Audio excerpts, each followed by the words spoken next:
Welcome back guys, let us discuss 13th question of exercise 9.2. If the sum of n terms of an AP is 3n square plus 5n and its mth term is 164, find the value of m. तो मैं जो AP है उसकी first term को assume कर लेता हूँ a small a and common difference को एज्यूम कर लेता हूँ स्मॉल d और मुझे सम ऑफ n टर्म्स गिवन है AP का that is given by 3n square plus 5n, उसको मैं Sn से डिनोट कर सकता हूँ।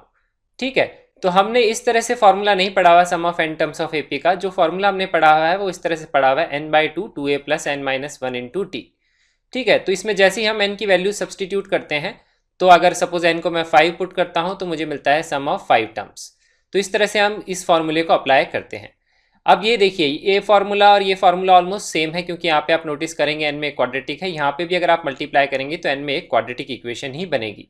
किसी भी सीरीज में अगर सम ऑफ n टर्म्स का फॉर्मूला अगर क्वाड्रेटिक की फॉर्म में होता है तो उसको देख के हम आइडेंटिफाई भी कर सकते हैं कि वो सीरीज क्या है, वो एक AP है। तो अब देखिए, मैं सेम कॉन्सेप्ट यहाँ पे अप्लाई करूंगा। अगर मैं n की वैल्यू यहाँ पे सब्सटीट्यूट करूंगा 1 तो I will get S1। S1 का मतलब है sum of one term of N AP। One term of AP मतलब that is the first term, तो इससे हमको फर्स्ट टर्म मिल जाएगी। फर्स्ट टर्म को मैंने माना है A, तो उसको मैं लिख सकता हूँ A इक्वल टू, यहाँ पे मैं n की वैल्यू 1 सब्सटीट्यूट कर दूंगा, उसको सिंप्लीफाई करूंगा तो वैल्यू आएगी इक्वल टू 8। तो हमारे a की वैल्यू है इक्वल टू 8। अब मैं यहाँ पे पुट करूंगा n की वैल्यू इक्वल टू 2, तो अगर मैं n इक्वल टू 2 पुट करता हूं तो मुझे मिलेगा S2। S2 का मतलब है sum of two terms of the AP। Two terms मतलब first term and second term का सम हमको मिल जाएगा। तो फर्स्ट टर्म अगर a है और कॉमन डिफरेंस d है तो सेकेंड टर्म क्या लिख सकते हैं, a प्लस डी। तो यहाँ पे मैं इक्वेशन लिख सकता हूँ a plus d, where a is the first term and a plus d is the second term. तो अब मैं यहाँ पे राइट साइड में n की वैल्यू 2 पुट करूंगा तो मुझे मिलेगी वैल्यू किसके बराबर, 3 into two square plus 5 multiplied by 2। इसको सिंप्लीफाई करेंगे तो वैल्यू आएगी 22।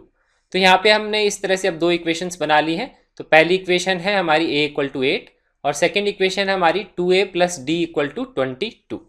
अब हमको इन दोनों इक्वेशंस को सॉल्व करके हम क्या निकालेंगे, a और d की वैल्यूज निकालेंगे। तो हम मैं a की वैल्यू यहाँ पे सब्सटीट्यूट कर दूंगा, a कितना है इक्वल टू 8। तो यहाँ इन दोनों को सॉल्व करेंगे, यहाँ पे a को 8 सब्सटीट्यूट करेंगे तो आएगा 16 प्लस डी इक्वल टू 22 और d की वैल्यू आ जाएगी इक्वल टू 6। तो हमने इस AP के लिए फर्स्ट टर्म भी निकाल लिया, कॉमन डिफरेंस भी निकाल लिया। अब हमें क्वेश्चन में गिवन है mth term is equal to 164। तो मैं फॉर्मूला यूज करूंगा nth term of N AP का। उसका फॉर्मूला होता है an equal to a plus n minus 1 into D.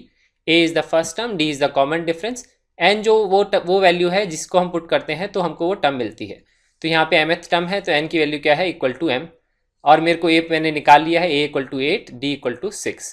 तो mth टर्म को हम किस तरह से लिख सकते हैं, यहाँ पे लिखेंगे 8, यहाँ पे लिखेंगे m और यहाँ पे लिखेंगे इक्वल टू 6। तो इसको मैं इस तरह से लिख सकता हूँ 8 plus m minus 1 into 6 equal to 164। अब ये एक इक्वेशन है, इसमें एक ही वेरिएबल है, इसको हम सॉल्व कर लेंगे। तो इसको हम सिंप्लीफाई करेंगे तो आएगा 8 plus 6m minus 6 equal to 164।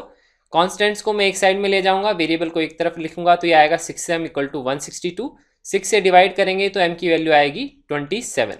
हमको क्वेश्चन में वही निकालना था, find the value of m। m कितना है हमारा 27। तो ये हमारा इस क्वेश्चन का आंसर है। Thank you so much for watching this video. Do like it and share it with your friends. ये वीडियो आप अपनी फेसबुक वॉल पे भी शेयर कर सकते हैं ताकि आपके फ्रेंड्स भी ये कॉन्सेप्ट सीख सकें। You can also subscribe to our channel to get updates on the new videos and have a nice day.